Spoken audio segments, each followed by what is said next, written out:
Por aquí Alberto Medrano. Vamos a hablar un momento sobre lo que es el conversor análogo digital, que es parte del tema 5. Entonces, lo que resulta de lo que ya hemos hablado tal vez en diapositivas anteriores, que hay muchas señales por naturaleza son análogas, pero por criterios tecnológicos es preferible manejar como señales digitales.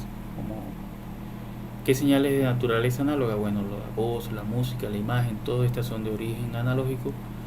Y bueno, al pasar estas señales a digitales o a palabras digitales, seguidamente de almacenarlas, procesarlas, transportarlas, etcétera, etcétera, eso se puede lograr siempre y cuando nosotros tengamos esos valores en digital.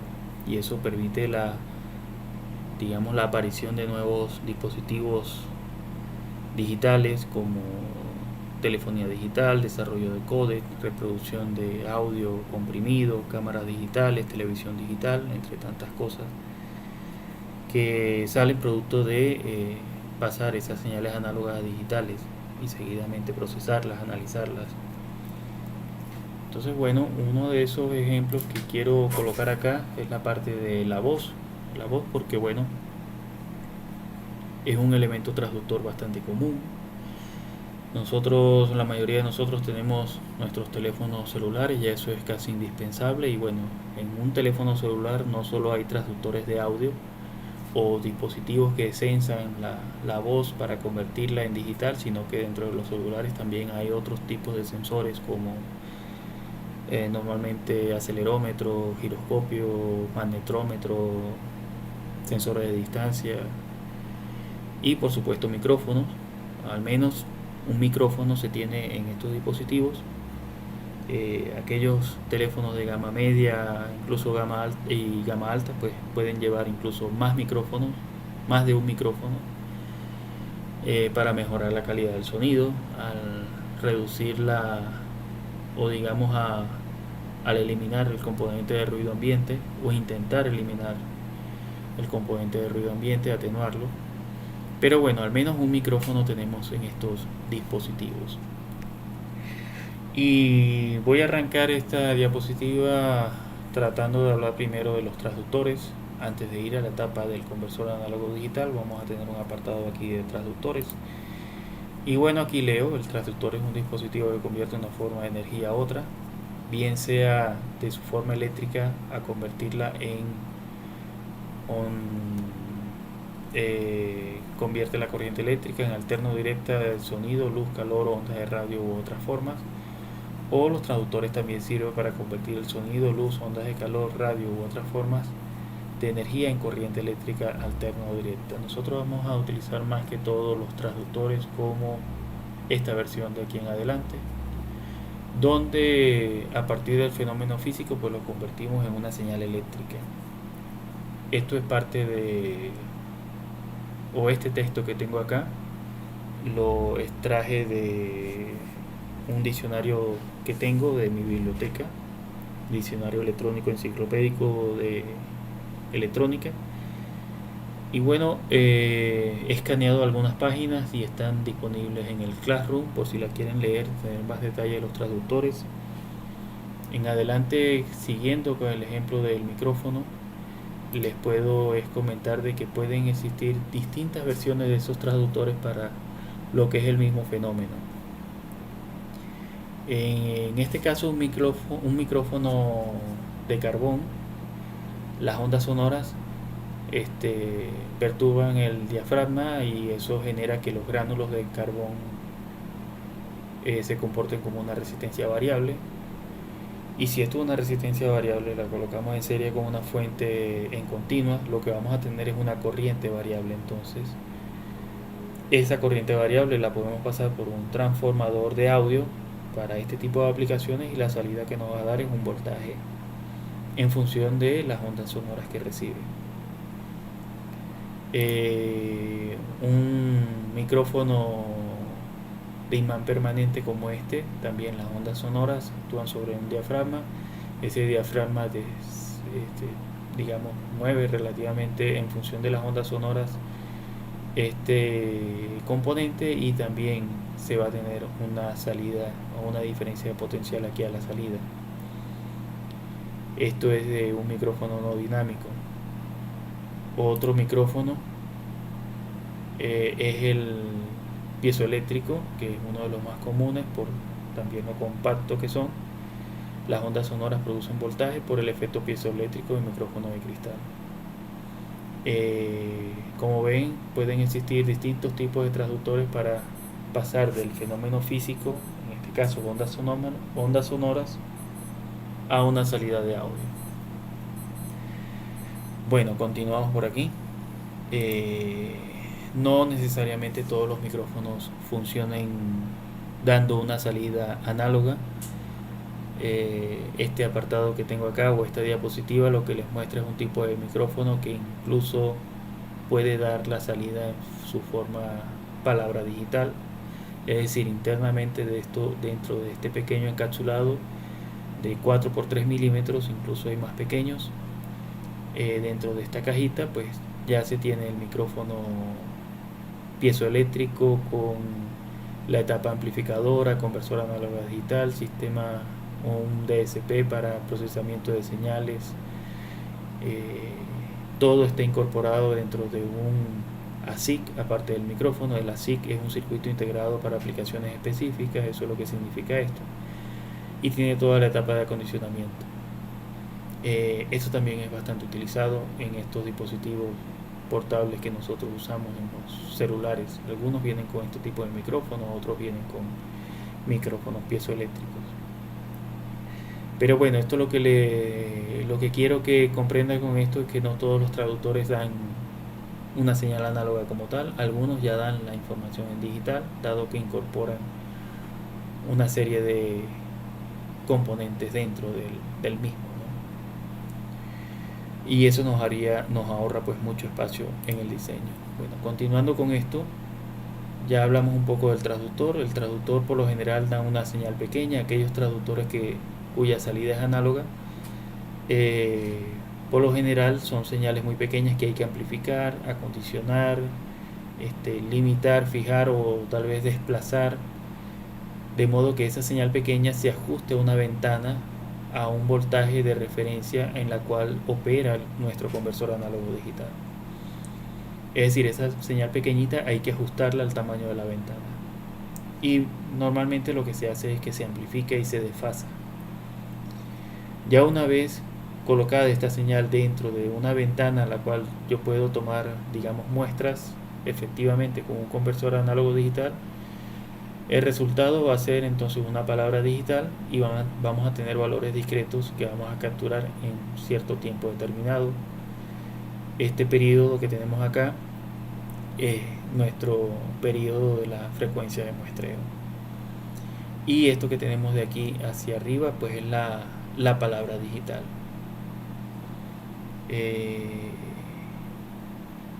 Sobre la frecuencia de muestreo, pues entonces eso es una cuestión que hay que tomar en consideración, porque el tipo de señal de entrada, pues la idea es tratar de capturar todas las formas de los componentes de frecuencia de esa señal. Entonces aquí se observa en esta señal roja,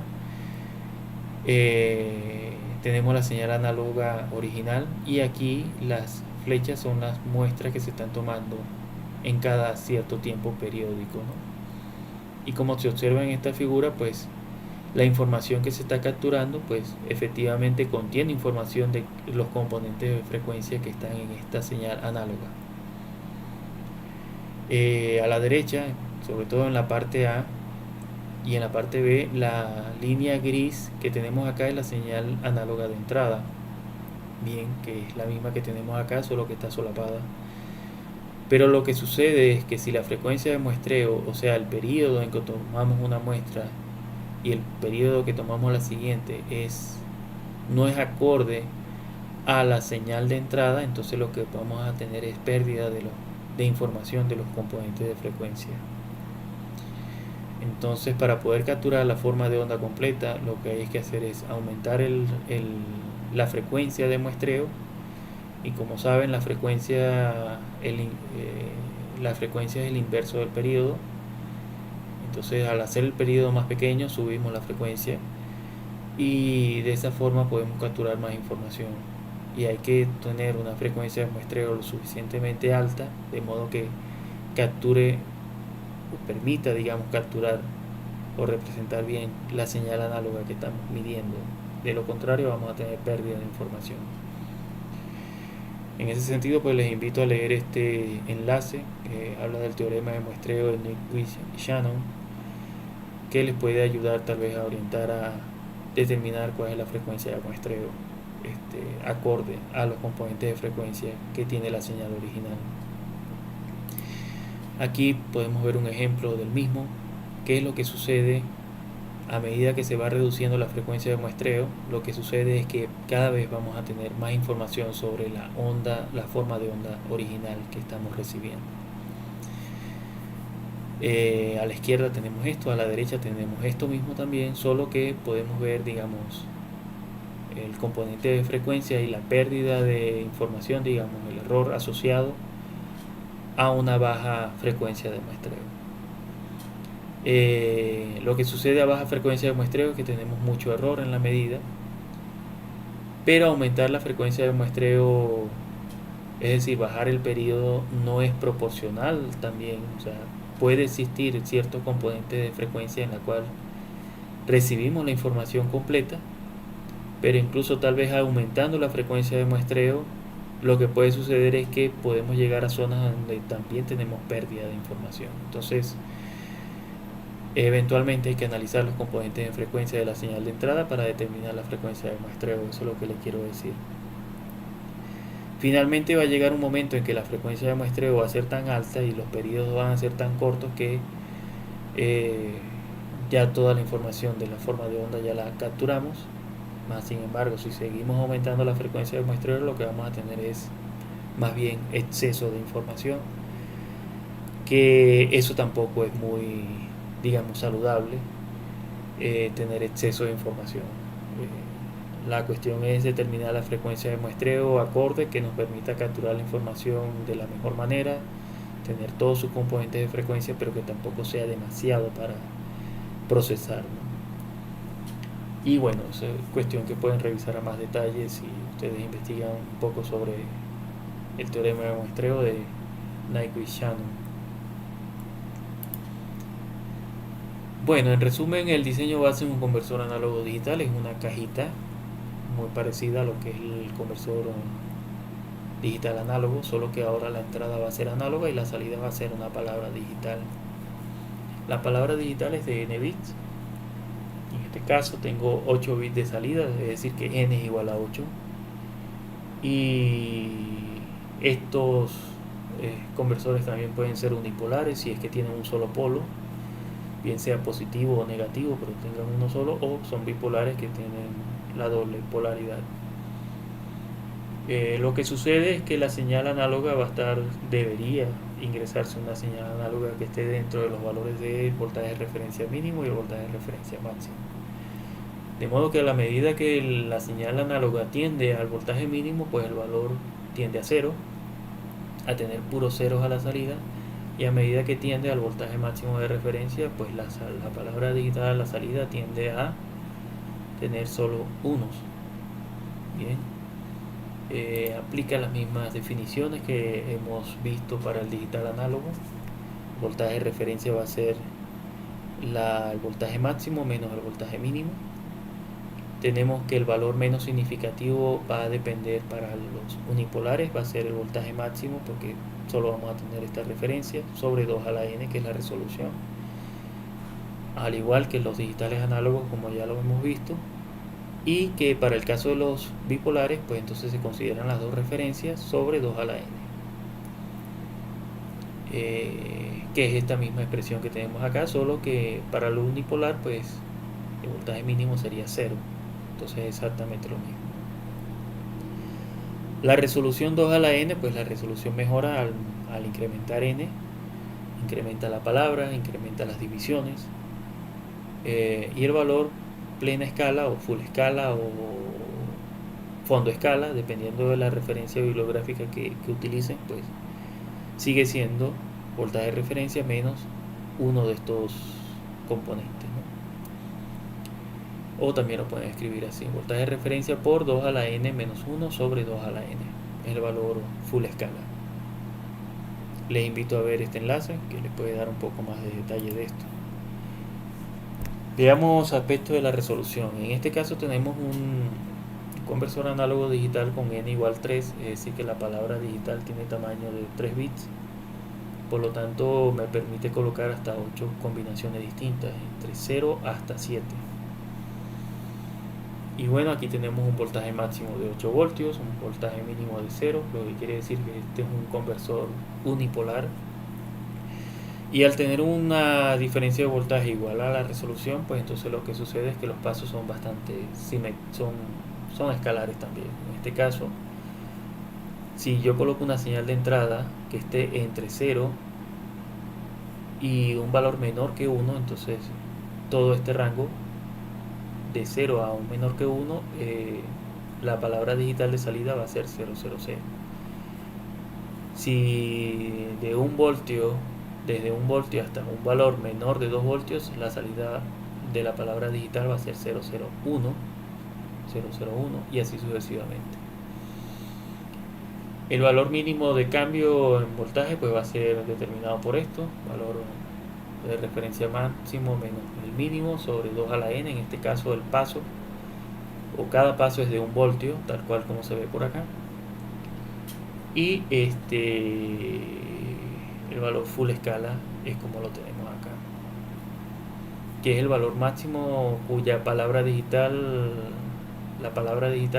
el valor máximo va a ser 7 en este caso, y a partir de 7 en adelante pues entonces en la señal análoga pues la palabra digital va a ser 7. Estos valores se pueden conseguir muy fácilmente. Si ustedes quieren una forma genérica de conseguir estos valores, lo que les puedo decir es que podemos utilizar nuestra calculadora. Vamos a ver si logramos capturar eso. Esas tablas igual las pueden conseguir ustedes con esta fórmula. En este caso el voltaje de referencia va a ser 8, tal cual como lo hicimos en la versión anterior, 8 por x, que es el valor que cambia, y la resolución es 2 a la 3. Entonces aquí podemos también conseguir cada uno de los valores mínimos, que es lo que tenemos acá. Aquí tenemos la misma tabla ahora para un voltaje de referencia de 0 a 5 voltios. Como ven, los valores cambian. Ahora los pisos cambian, digamos, esos valores cambian en función del voltaje de referencia. Aquí tenemos para 3.3.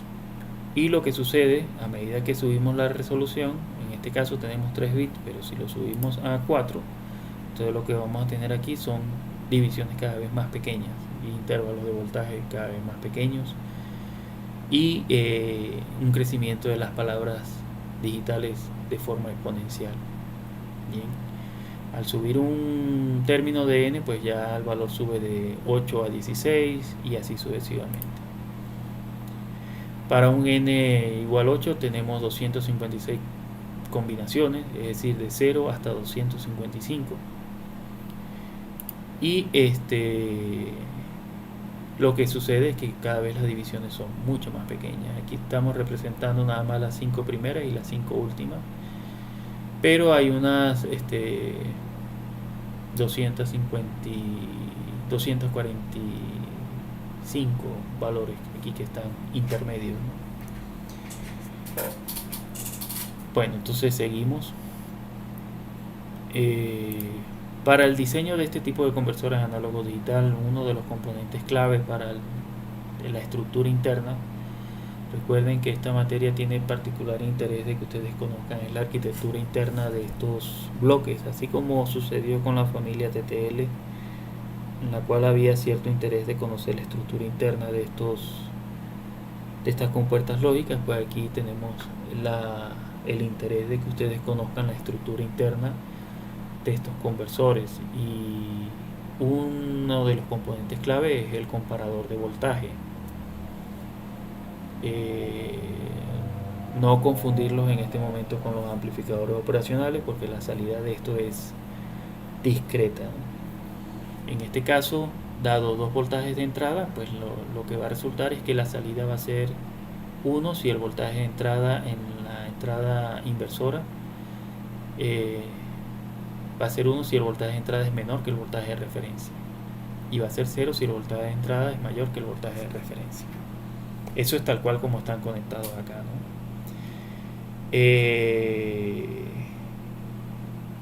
Entonces vamos a observar este conversor análogo digital. Básicamente lo que se quiere es tener unos divisores de tensión, de modo tal de que aquí se divide el voltaje en función del voltaje de referencia. Lo que va a suceder es que en cada uno de los nodos vamos a tener un voltaje de referencia proporcional al un voltaje de salida, digamos, proporcional al voltaje de referencia. Este arreglo de resistencia puede variar en función de los criterios de diseño. En este caso hay una resistencia adicional, es el que digamos nosotros vamos a utilizar de aquí en adelante, con todos los valores de resistencia iguales, de modo que la caída de tensión en cada uno de estos nodos, en este caso esto es un N igual 3, la caída de tensión en cada uno de estos nodos, vamos a ir a diapositivas anteriores,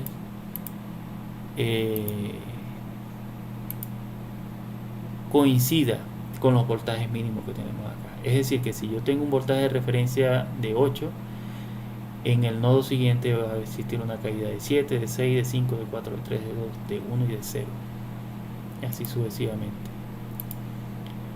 Si tengo mi voltaje de 5, entonces voy a tener el voltaje de referencia y luego una cadena de resistencias donde la caída de tensión en cada nodo va a ser de tal cual como lo tenemos acá, 4.375, 375 en el siguiente nodo, 31250 en el siguiente y así sucesivamente. Bueno, seguimos por aquí. Esa es la caída de tensión que vamos a tener presente acá, acorde al voltaje de referencia. Y esa la hemos conectado, cada uno de los nodos la hemos conectado en la entrada inversora del comparador. En la entrada no inversora, pues entonces tenemos el voltaje analógico de entrada, que eso sí va en paralelo en cada uno de los comparadores. Lo que va a resultar entonces es que las salidas de los comparadores va a estar en función del voltaje análogo que se reciba. Eso en simulación se logra ver algo como esto. Vamos a abrir este archivo. Estos archivos de simulación están disponibles para que ustedes los descarguen por si quieren manipular con esto. Pero el funcionamiento de esto es, a medida que el voltaje se va alcanzando, pues entonces los comparadores se van a ir activando en función de estos voltajes que están acá, que es 0.625, 1.25, 1.875, 2.5, etcétera, etcétera, porque aquí tengo un voltaje de referencia de 5. Entonces estos valores de estos nodos van a coincidir con lo que tenemos en la diapositiva. Vamos a ver rápidamente. Sería esta, que es cuando el voltaje de referencia es 5, y estos son los voltajes que nosotros digamos son los mínimos que estamos detectando. Entonces una de las desventajas de esto es que necesita prácticamente un comparador por cada voltaje de esto. Lo cual puede resultar poco práctico si por ejemplo tenemos un conversor de si tenemos un N4, necesitaríamos entonces 2 a la n menos 1 comparador, es decir, necesitaríamos 15 comparadores. Y si fuese un N8 igual 8, entonces necesitamos 255 comparadores, lo que resulta poco práctico, ¿no?, este diseño. Pero bueno, es como tal cual como funciona, ¿no? Bueno, aquí lo que resulta es que esa salida, tal cual como lo observan acá, esta es la salida que se conecta a la entrada del encoder. En este caso sería un encoder con prioridad. Ese encoder ya lo vimos en diapositivas anteriores del circuito de selección. Si tienen alguna duda pueden irse a esas diapositivas del circuito de selección, para que entiendan que al acoplar estas señales que tenemos aquí, la salida del encoder lo que va a resultar es la palabra digital de 3 bits. Bien, Y bueno, esta es la entrada característica y esta es la salida de los comparadores. Otra forma de hacer este tipo de conversor análogo digital es utilizando un encoder sin prioridad. Y entonces para ello, una forma de hacer eso es colocando unas cuantas compuertas XOR, de modo tal de que solo se active el comparador de mayor con, con el bitmap significativo activo. Al colocar este arreglo de compuertas XOR, solo se va a activar un 1 cuyas entradas sean diferentes. Recuerden que el XOR es un comparador para detectar igualdad, de modo que cuando se detecta igualdad, bien sea 0, 0 o 1, 1, la salida es 0, y cuando detecta que es diferente las entradas, es decir, 0, 1, la salida es 1. Entonces lo que resulta de este tipo de conexiones a la salida es algo así como esto. Esta es la simulación, y lo que resulta a la salida es que solo se va a activar el comparador que está, digamos, con el más significativo activo. Bien, entonces la salida va a ser algo así como esto, bien, en función del voltaje de entrada. Esto corre bastante fluido, pero bueno, la computadora haciendo varias cosas, grabando y demás cosas que estamos haciendo por aquí, pues se logra colocar un poco lento.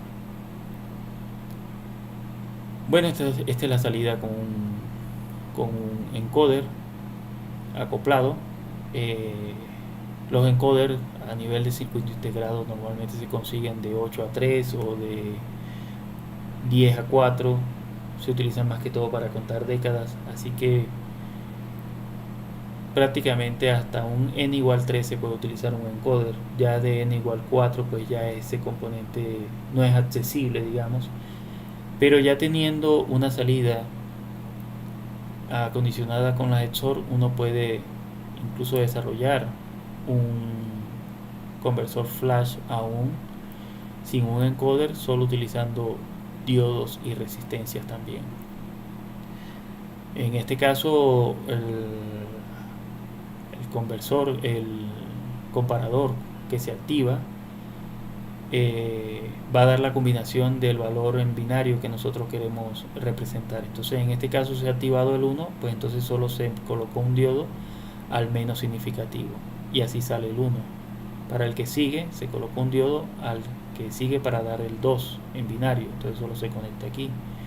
En este caso queremos representar el 3, colocamos 2 diodos colocados en el bit de potencia 2 a la 0 y en el bit de potencia 2 a la 1, y así sucesivamente. Aquí tenemos el 1, el 2, el 3, el 4, el 5, el 6 y hasta el último, que bueno, son los 3 en alto. Los altos se consiguen a través de los diodos, de modo que cuando no hay un diodo presente, pues entonces la señal va a ser un 0, y el 0 se garantiza a través de las resistencias pull down que tenemos acá. Bueno, como desventaja,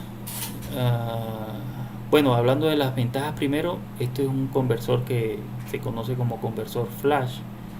Es rápido, dado que la conversión se hace de forma directa en función del voltaje de entrada. Los comparadores van a dispararse automáticamente en función de la combinación que se tenga a la entrada. Vamos a tener una salida. Este tipo de conversor, la única ventaja que digamos yo le veo es que es muy rápido. Más sin embargo, la desventaja, o por lo cual no es muy utilizado, es porque esto es, digamos, relativamente práctico para resoluciones muy bajas, hasta N3 por ejemplo. Pero en un N8, un N igual 8, donde tenemos una palabra que es, digamos, estándar porque es un byte completo, vamos a necesitar 2 a la n menos 1 comparador. Es decir, para una palabra de 8 bits necesitamos 256 resistencias por este lado, 255 comparadores, 255 compuertas XOR, muchos diodos, no sé cuántos, y 8 resistencias pull down. Entonces, a nivel práctico no es recomendable hacer este tipo de conversor, ¿no? Para resoluciones incluso estándares de 8 bits. Bueno, lo que sucede es que hay que buscar técnicas para poder lograr hacer la conversión análoga a digital de forma efectiva, o lograr una especie de caja que nos permita hacer la conversión. Antes de ir a una solución, que es la que normalmente se utiliza, de registro de aproximación sucesiva, un tipo de conversor análogo digital, pues vamos a ver de entrada algo aquí primero que se llama circuito de muestreo y retención. Consiste en que la señal de entrada, al pasar por un buffer, se aprovecha la alta impedancia de entrada y la baja impedancia de salida que tenemos acá. Tenemos un interruptor electrónico que podemos abrir y cerrar a voluntad, que va a cargar este condensador.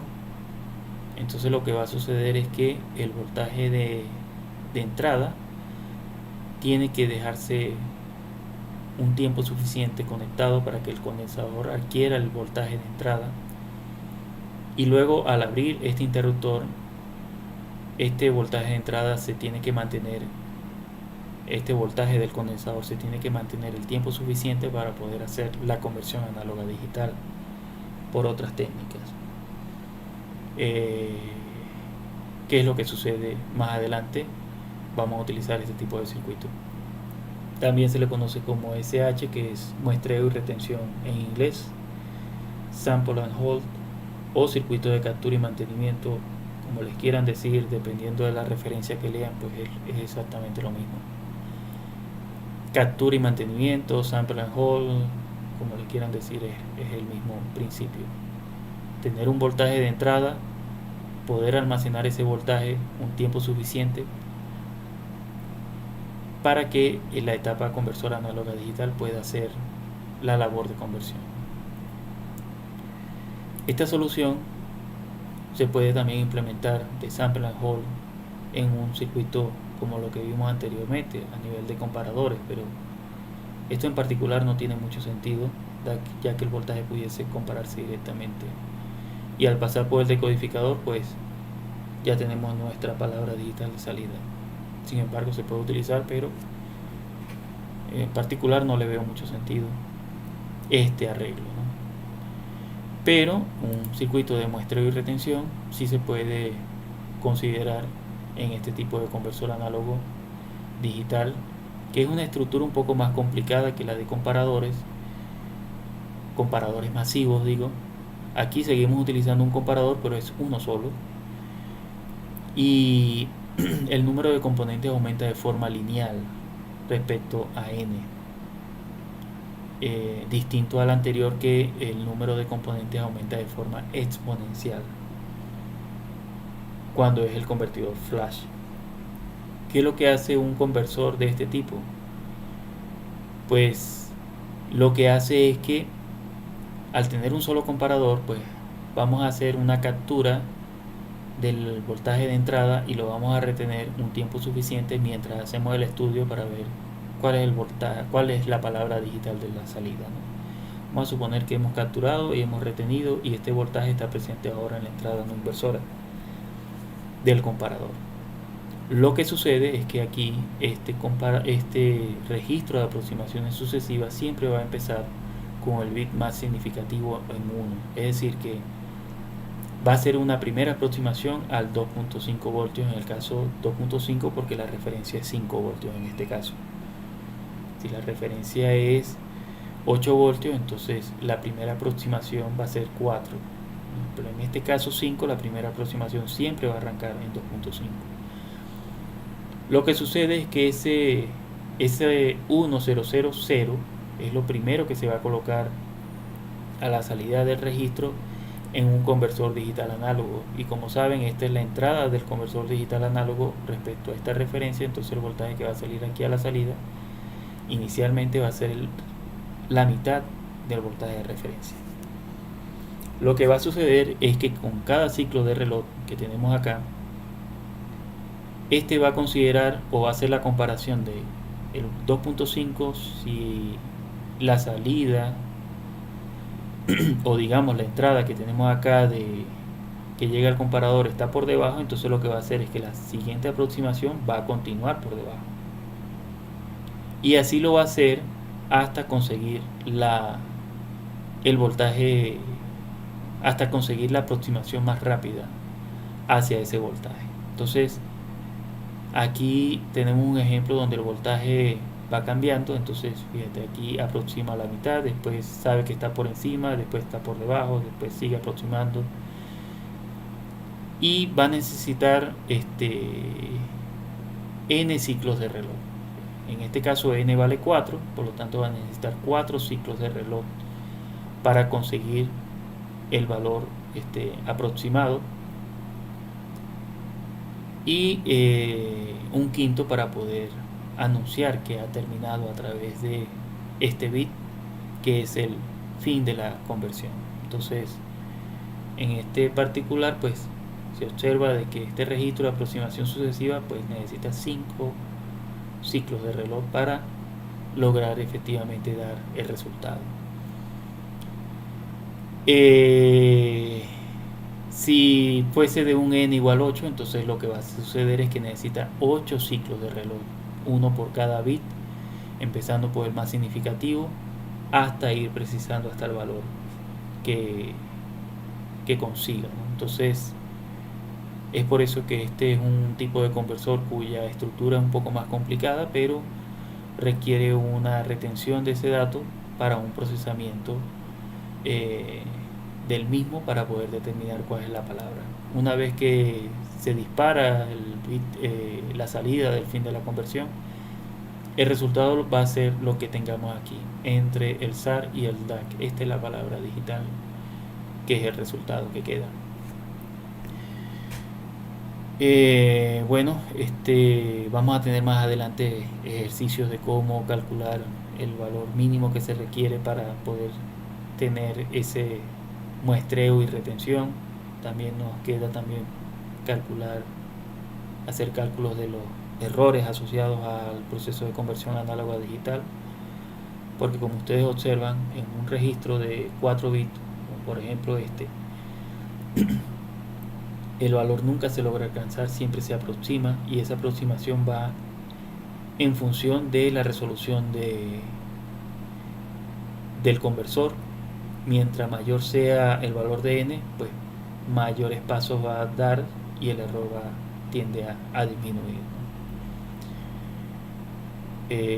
Lo que queda más adelante en esta diapositiva es unos casos de ejemplo de componentes, digamos, relativamente modernos que se pueden utilizar para este tipo de aplicaciones, aunque normalmente en estos tiempos acostumbramos mucho a utilizar los microcontroladores para el desarrollo de muchas aplicaciones, y generalmente o por lo general estos microcontroladores incorporan conversores análogos digitales de muy buena resolución para un buen número de aplicaciones. Sin embargo, componentes externos como el AD7823, que es un conversor análogo digital de 8 bits, como observan aquí en la figura, son componentes bastante pequeños. Estos dan la palabra digital de forma serial, o sea que si requieren colocar esto en su forma paralela, pues hay que extraerlo, ¿no? Pero el resultado es una palabra digital. Por ejemplo, si el voltaje de referencia es 2.5, este componente en particular es un conversor análogo digital de tipo unipolar, es decir, que la referencia va de 0 a un voltaje de referencia. Al ser de 8 bits, pues el valor de salto en función de un voltaje que se aplique tiene que tener una diferencia de 9.766 milivoltios a la entrada para que aquí la palabra de salida, la palabra digital, cambie un dígito. Y el valor full escala se obtiene cuando el voltaje de entrada va desde 2.490234 voltios hacia 2.5 en adelante, pues la palabra va a ser el valor full escala. Ese valor full escala también es el máximo que da a la salida, que en este caso es FF. Recuerden que esto está en hexadecimal. Así que cada vez que coloco una F aquí, en realidad lo que estoy colocando es 4 unos, y con otra F es 4 unos más. Entonces son los 8 bits que tenemos de resolución. Y si el voltaje de entrada es 0, pues entonces el valor en la palabra digital a la salida es 0.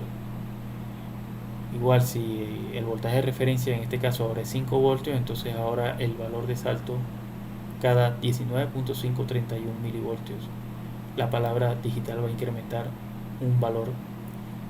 El valor full escala va siendo ahora 4.980469. Ese es el valor máximo que puede representar como una palabra digital, también es FF. Y cuando la entrada es 0 voltios, entonces la salida de la palabra digital va a ser 0.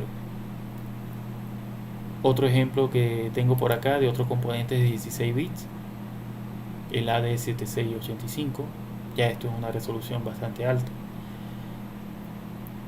Hay de más resolución también, hay de 24 incluso bits, pero bueno, la selección de la resolución va a depender de su aplicación y qué tanta precisión requieran sobre esto.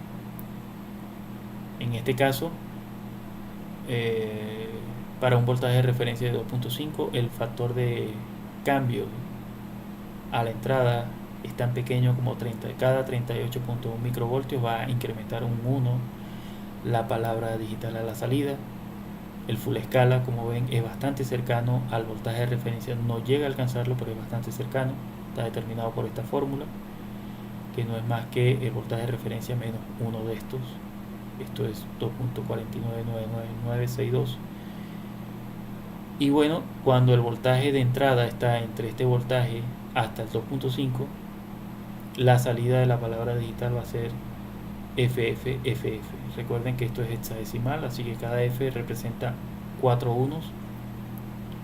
Es decir que aquí hay 16 unos en fila, porque esto es un conversor de 16 bits. Y cuando la entrada es desde 0 hasta un valor menor a 38.1 microvoltios, pues la salida se mantiene de la palabra digital, se mantiene en 0. Igual si el voltaje de referencia es 5 voltios, entonces el paso mínimo para que la palabra incremente 1 es 76.3 microvoltios. El valor full escala es 5 menos 76.3 microvoltios, por lo tanto es 4.999924. Y como ven, también es bastante cercano al voltaje de referencia, y esto es porque la resolución de este componente es muy grande, muy alta. El voltaje mínimo aplicado para el valor full escala entonces va a ser desde 4.999924 voltios, un valor igual a este, hasta los 5 voltios. La salida va a ser FFFF en la palabra digital de salida, es decir 16 unos en fila. Y que cuando el voltaje de entrada esté entre 0 hasta un valor menor a 76.3 microvoltios, pues la salida de la palabra digital se va a mantener en 0000 hexadecimal o 16 ceros en fila. Bueno, dejamos este tema por aquí. En adelante vamos a intentar hablar algo de el circuito de muestreo y retención, que también es importante, y los cálculos de errores, seguidamente de repetir los ejercicios que hemos realizado en clase sobre todo ejercicios tipo examen, que es lo que, digamos, en muchos casos nos interesa muchísimo realizar. Bueno, eso es todo por esta diapositiva. Nos vemos en una próxima.